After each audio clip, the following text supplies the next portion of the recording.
The South African National Blood Services has reiterated calls for eligible blood donors to help fill the country's banks. We speak now to Marion Verbulen, SANBS Transfusion Medicine Executive. Thank you very much, ma'am, for your time this morning. Just how critical is the situation? It's very critical at the moment. Thank you very much for having me on the show, and happy Heritage Day to all your viewers.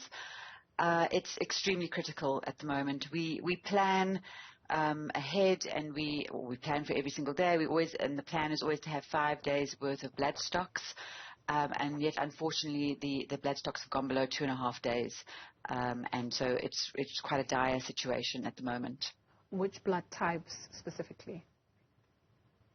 So Group O is always the one that we measure the most, because that is the universal blood donor, as I think most people do know.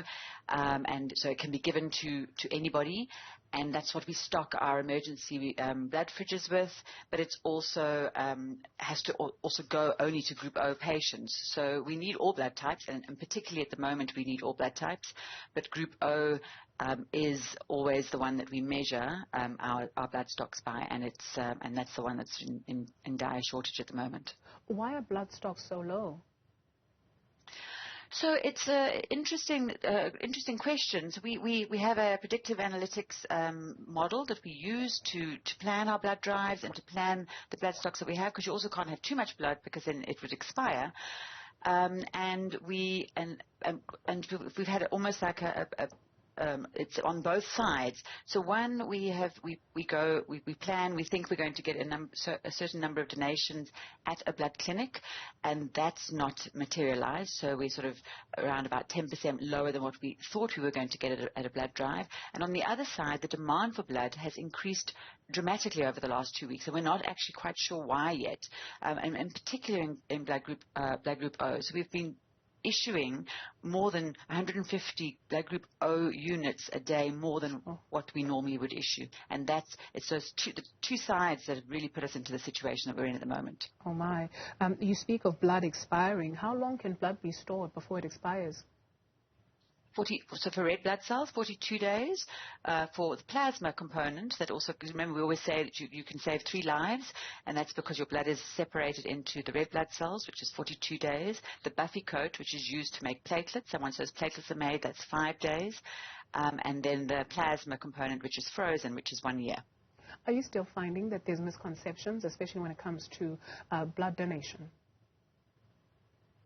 I think there's some I don't know about misconceptions necessarily, but if you're not brought up in an environment that blood donation is normal and routinely done in your family, it's something that's sort of done by other people out there.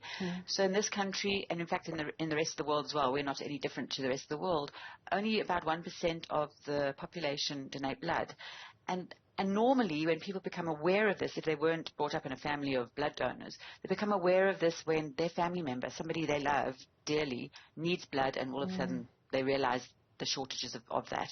Oncology patients, for example, are huge users of blood. So that's when people become aware of actually blood donation, and that's how we get most of our blood donors. But it's really... It would be wonderful if everybody was brought up at school already learning how important it is to be a blood donor. Are you satisfied with your presence? So if you go to a mall, you'll see the SANBS set up there, SABS actually, set up there. Are you in schools? Where else are you to sort of spread the reach? So we have 72 fixed blood donor sites around the country. Those blood donor sites are open every day. That's their home, if you like. And then we go to multiple, what we call mobile blood drives. And those can be in shopping centres, although shopping centres are not our best yield. We go to schools, but this is the time of year where we can't go to schools because they're all preparing for examinations and those kind of things. So schools are an issue at the moment. We go to universities, we go to businesses, but of course after COVID, many people working from home, so we don't get the same yield there either. So we also had a campaign last year trying to go to people's sort of gated communities, if you like, good hoods, those kind of things, trying to get that kind of traction. So we try various ways of getting blood donors, but a lot of the time I think we're mostly seen by the public, if you like, in the shopping centres. Typically, where's the best yield? Gosh, probably schools. Schools will probably be one of our best yields, yes.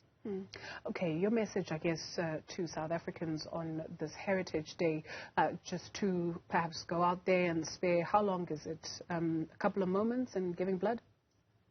30 minutes of your time, it's nothing, and you'll walk out of there with a good feeling in your heart because you've done something good for your fellow brethren.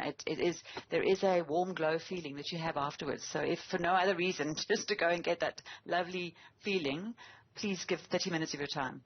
Thank you so much for your time this morning. Executive for Transfusion Medicine at the South African National Blood Services, Marion Vermeulen.